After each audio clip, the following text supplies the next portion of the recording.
Olá, meus queridos e minhas queridas, espero que esteja tudo bem. A gente vai conversar um pouquinho sobre uma canção e muito influenciado pelo vídeo do Gregório do Vivier, né, do Greg News, dessa última semana, que tratou sobre a leveza e, enfim, basicamente o que ele vai discutir lá é sobre a necessidade que a gente tem de ter dias mais leves diante de todas as notícias que estão aparecendo para nós, diante de tudo que tem acontecido, enfim, ao nosso redor no mundo hoje, né?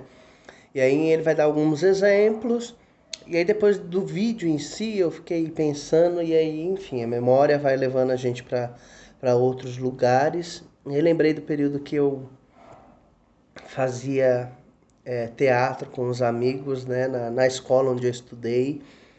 E aí, lembrando desse episódio, eu lembrei de um dos episódios que a gente ficou cantarolando uma música, porque a gente estava ensaiando para uma peça. Enfim, toca uma coisa, toca outra. A gente começou a cantar uma música que era uma música extremamente famosa no período. E eu queria falar um pouco sobre essa música, trazer algumas reflexões para nós acerca dessa música hoje. A música em si é a oração da banda mais bonita da cidade. Ela é uma música que foi lançada, publicada em 2011 e foi a música que, enfim, fez com que essa banda que existe desde 2009 explodisse, né? Foi o que deu uma repercussão grande. É um clipe extremamente bonito, fica o convite para que vocês assistam, escutem. E basicamente a letra diz: meu amor, essa é a última oração para salvar seu coração. Coração não é tão simples quanto pensa, nele cabe o que não cabe na dispensa. Cabe o meu amor, cabem 3 vidas inteiras, cabe uma penteadeira, cabe nós dois. Cabe até o meu amor, essa é a última oração para salvar seu coração. E aí vai. A música tem esse looping, né? Ela fica se repetindo incessantemente. É, e é extremamente bonita. E, enfim, a gente poderia abordar um pouco essa questão do eterno retorno, que é uma concepção nietzschiana de como as coisas voltam e, sobretudo, num período de quarentena, que a sensação é de que todos os dias são iguais, né? A gente já comentou um pouquinho aqui que essa coisa de todo dia é um domingo, praticamente, né? A gente não tem essa noção de, agora tem que acordar para me arrumar, para sair. Então, a gente poderia abordar um pouco isso, mas não é essa ideia, até porque a gente já citou ela aqui. Mas em algum âmbito, falar de um caráter de salvar o outro. A gente está num período que as questões de solidariedade estão mais fortes, ou a necessidade de nós sermos solidários está mais forte. Então, eu queria discutir um pouco sobre isso e aí fazer uma brevíssima análise da canção e as repercussões que ela tem para nós. O primeiro ponto é essa questão que é metafísica em algum sentido, né? Que está num plano que não é só no natural, que é essa questão da oração, que envolve a questão de fé, que envolve a questão de crença, que envolve em acreditar que algo divino possa acontecer. E aí a música começa dizendo: meu amor, essa é a última oração. Ela não é qualquer oração, ela não é a primeira, ela não é a terceira, ela não é a quinta, ela é a última. É uma espécie de ultimato, de olha, eu vou tentar até aqui, o que ultrapassar disso não é, enfim, não dá mais. E é a última oração para salvar o coração. E aí, óbvio, né, a gente está falando, óbvio que a gente também pode olhar numa questão mais concreta, de coração mesmo, mas a gente está falando de o coração como uma metáfora para os nossos sentimentos, para os nossos afetos. E para discutir isso, para pensar um pouco nessa metáfora do coração, como esse lugar onde estão os afetos, onde estão os sentimentos, eu quero citar um autor, um filósofo, que ele é, enfim, bem importante, eu gosto muito dele, embora não tenha lido com tanta profundidade quanto gostaria, que é o Baruch Spinoza. Spinoza, a gente vai aproveitar 2 ideias dele. A primeira é essa questão dos afetos. O Spinoza, quando ele vai discutir, ele vai se contrapor, na verdade, a muita gente que no período, por uma crença, por uma tradição filosófica, acreditava que os afetos eram só as coisas boas, a alegria, o amor, enfim, esses são sentimentos, né, bondosos, voltados a algo bom. E o Spinoza vai criar um divisor de águas, ele vai falar, não, afeto é tudo. Inclusive o ódio, inclusive a raiva, inclusive a culpa, e tudo isso é extremamente importante para constituir nós enquanto pessoas. Então, nesse sentido, para nós é importante entender que a gente está falando aqui então de salvar esse coração que também tem culpa, que também tem raiva, que também tem várias inquietações dentro de si. Então, no primeiro sentido é isso, tá? Que a gente precisa ter em mente, que a gente está falando dessa metáfora do coração. O segundo ponto que serve para nós analisarmos essa canção é a ideia de Deus que o Spinoza vai trazer, que eu acho ela fabulosa. Para Spinoza, Deus é o universo e tudo que está no universo. Logo, para o Spinoza, tanto a minhoca que alguém usa para pescar, quanto o peixe que essa pessoa pega, quanto a própria vara de pescar, quanto o ar, quanto a água, quanto o sol, quanto o vento, quanto a própria pessoa, todos nós temos e somos uma centelha desse divino. Nós temos um pedaço desse divino dentro de nós. Nós somos Deus em essência para o Spinoza. E não só eu humano, mas todos. Tudo. Tudo em essência tem algo divino dentro de si.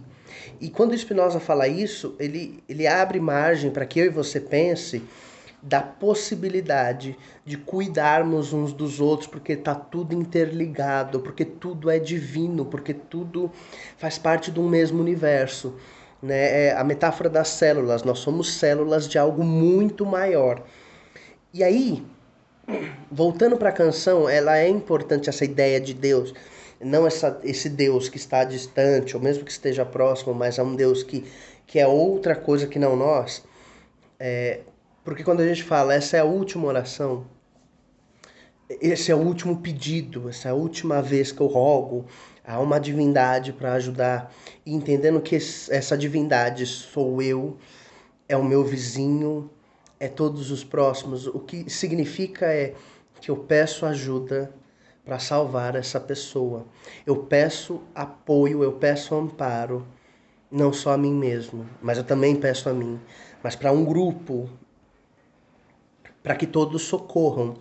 E por que isso é importante hoje? E o que isso tem a ver com os diálogos sobre a pandemia, e não só, mas acho que ela aparece com mais força. É porque é um período, hoje, em que aparentemente a gente não consegue mais resgatar o outro, porque se ela está envolvida numa visão de mundo capitalista, numa visão de mundo meritocrático, numa visão de mundo de disputa, ela vai continuar pensando isso, ela vai continuar pensando só em si.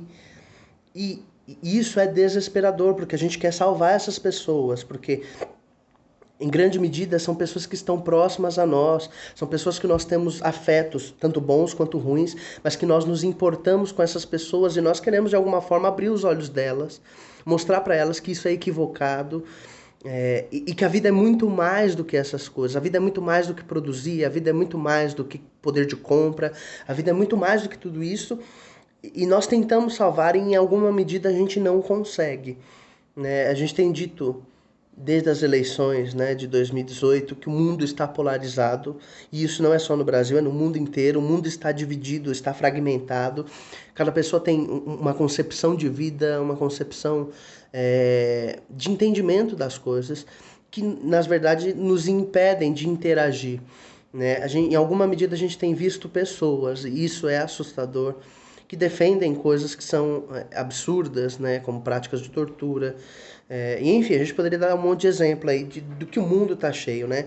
Por um lado, as pessoas vão dizer que Tem um grupo de pessoas que defende bandido, tem um grupo de pessoas que defendem que o menor que faz merda tem que ser redimido e tal. E de fato existe esse grupo. Do outro lado vai ter um grupo que defende tortura, defende volta de ditadura, defende intervenção militar nas coisas.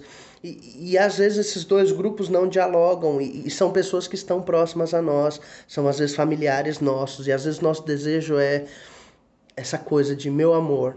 E isso é importante, essa ideia do meu amor, porque é alguém que está próximo, né? E talvez seja isso, porque nesse espaço do nosso coração que cabem 3 vidas inteiras, que cabem uma humanidade dentro de nós, que cabem não só eu mesmo, mas outras pessoas, precisa ser resgatado e às vezes eu e você não sabemos como fazer isso.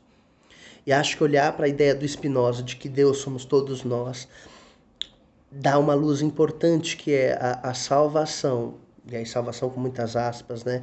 Mas essa remissão dessas pessoas, a transformação dessas pessoas, não é uma tarefa só minha, é uma tarefa coletiva. Nós, enquanto humanidade, precisamos nos importar com os outros. E é muito doido porque eu tenho tido algumas conversas que até mesmo eu falo, tem um grupo que não dá mais, tem um grupo de pessoas que já abandonou a própria civilidade. Mas se essas pessoas abandonarem, nós a abandonamos, isso em algum sentido também é abandoná-las. Óbvio que eu não sei como resgatá-las, óbvio que eu não sei como transformar a mentalidade dessas pessoas, mas eu sei que ela é possível na coletividade. Ela é possível quando nós nos esforçamos. Então a pergunta que eu suscito hoje para nós, que eu levanto aqui para nós pensarmos é: nós temos tentado salvar as pessoas? Se a resposta é sim, a outra pergunta é: tem sido de forma coletiva? E aí a outra pergunta, que eu acho que já foi respondida, mas que a gente precisa continuar se perguntando é: há salvação, há esperança, há resgate, há transformação das pessoas? Eu acredito profundamente que sim. E eu faço um vídeo para convidá-los e dizer para vocês: meu amor, essa é a última oração para salvar seu coração. A minha expectativa é que esse vídeo também consiga te contaminar e te deixar com esse desejo de se unir a outras pessoas para, em algum sentido, não sei se transformar o mundo, mas transformar pequenos mundos, porque todos nós somos uma espécie de mundo, um universo dentro de nós. Né? A canção diz que cabem 3 vidas inteiras dentro de nós. Que a gente consiga, em algum sentido, que essas 3 vidas inteiras façam um impacto na vida dos outros. Fica o convite feito para vocês, que também é para mim o tempo todo. E não se esqueçam que talvez essa seja a última oração. E o que é interessante, para finalizar, é que a canção ela tem um eterno retorno. Então, é a última oração? Mas ela não interrompe, ela não é cessada, ela não para. Ela continua se repetindo. É a última, mas eu vou continuar insistindo. É a última, mas eu vou continuar fazendo. É a última, mas eu vou continuar tentando. Porque resgatar a nossa humanidade, resgatar a nossa centelha de humanidade divino que há em nós, ela é crucial para a permanência da humanidade no mundo e para a permanência de nós e do mundo em si, porque nós estamos destruindo e acabando com ele. Então, e a pandemia deixou isso muito claro. Então, que a gente consiga, em alguma medida, ser essas pessoas que façam essas orações, no sentido metafísico ou no próprio físico mesmo, mas que a gente consiga transformar os outros. É isso. Desejo que você seja impactada com isso, em algum sentido, que isso faça algum sentido para você, que reverbere dentro de você de que é preciso olhar para o outro. E o que é interessante na canção é que, por mais que se parta dessa noção de é a última oração, é a última tentativa, na canção há uma vitalidade, há uma alegria, porque é esse espaço do coletivo. Na música vai aparecendo, né, para quem não assistiu o clipe, as pessoas numa casa, e aí a câmera vai passando num plano sequência pelos cômodos da casa, até que em dado momento todos se juntam e começam a cantar juntos essa canção. É isso, é de passar dessas coisas que são mínimas, um cantando para o outro. e tome proporções maiores. É isso. Boa semana para todos. Estamos aí.